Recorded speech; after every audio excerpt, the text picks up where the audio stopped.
के साथ नितिन नवीन का बीजेपी अध्यक्ष बनना तय है। सिर्फ नितिन नवीन के पक्ष में ही प्रस्ताव रखा गया। नितिन नवीन के पक्ष में 37 सीट का प्रस्ताव। ये बड़ी और अहम जानकारी आपको दे दी, जिस नाम को लेकर लगातार चर्चा हो रही थी, अब उसी को लेकर बड़ी खबर निकलकर सामने आई है। नितिन नवीन का बीजेपी अध्यक्ष बनना तय है।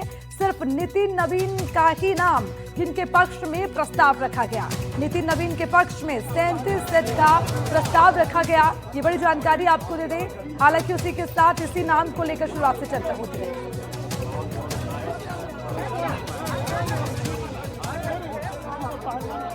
और इसी खबर पर ज्यादा जानकारी के साथ हमारे संवाददाता रवीश रंजन हमारे साथ जुड़ गए हैं, उनसे पूरी जानकारी लेंगे। रवीश, सबसे पहले जिस नाम को लेकर चर्चा हो रही थी, अब लगभग उसी नाम को जिम्मेदारी दी जाने वाली है, यानी कि नितिन नवीन। जरा इसको लेकर आज क्या क्या हुआ, पूरी जानकारी इसमें। जी बिल्कुल। और कल तक जो नितिन नवीन है वो भारतीय जनता पार्टी के नए राष्ट्रीय अध्यक्ष के तौर पर चुने जाएंगे।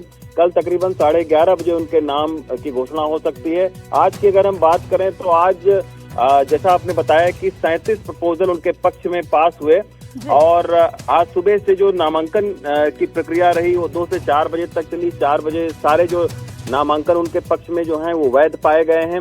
और जैसा पता है आपको कि बीजेपी के संविधान में लिखा हुआ है कि जो भी राष्ट्रीय अध्यक्ष की प्रक्रिया तभी शुरू होती है जब कम से कम 50% राज्यों में उनके राज्यों के जो अध्यक्ष हैं वो चुने जाएं। तो उसी को लेकर जो है वो 50% से ज्यादा राज्यों के अध्यक्ष अभी तक चुने जा चुके हैं। और फिर जो है वो सारे लोग, आज नामांकन था और कल वो वोटिंग में हिस्सा लेंगे।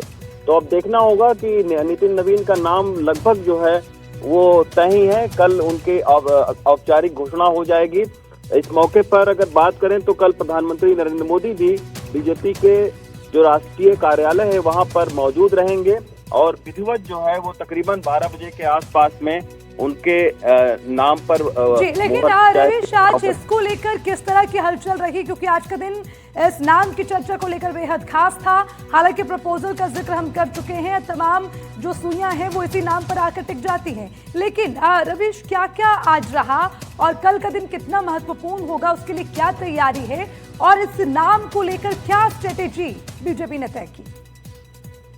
देखिए, नितिन नवीन पहले भी उनको कार्यकारी राष्ट्रीय अध्यक्ष के तौर पर उनके नाम की घोषणा हुई थी। और आज जो है वो तमाम सारे जो प्रस्तावक थे, उनके तकरीबन 37 जो प्रस्तावक हैं जिन्होंने जो नितिन नवीन है उनके पक्ष में अपने उनके नाम का प्रस्ताव वहां पर दिया। सारे प्रस्तावों को वैध पाया गया और ये पूरी आज जो राष्ट्रीय कार्यालय है जो बीजेपी का दीनदयाल उपाध्याय मार्ग पर, वहां पर आज सुबह से ही काफी हलचल देखी गई, क्योंकि तमाम सारे राज्यों से जो उनके अपने अपने राज्यों के जो प्रभारी हैं वो यहाँ पर आए हुए हैं और इस चुनाव में हिस्सा लेने के लिए। तो आज काफी गहमा गहमी रही और नितिन नवीन के पक्ष में 37 प्रस्ताव जो है वो प्राप्त हुए हैं। और इसी लिहाज से कल का दिन भी रवीश बहुत खास रहने वाला है। आप नजर बनाए रखिएगा। शुक्रिया तमाम जानकारी के लिए।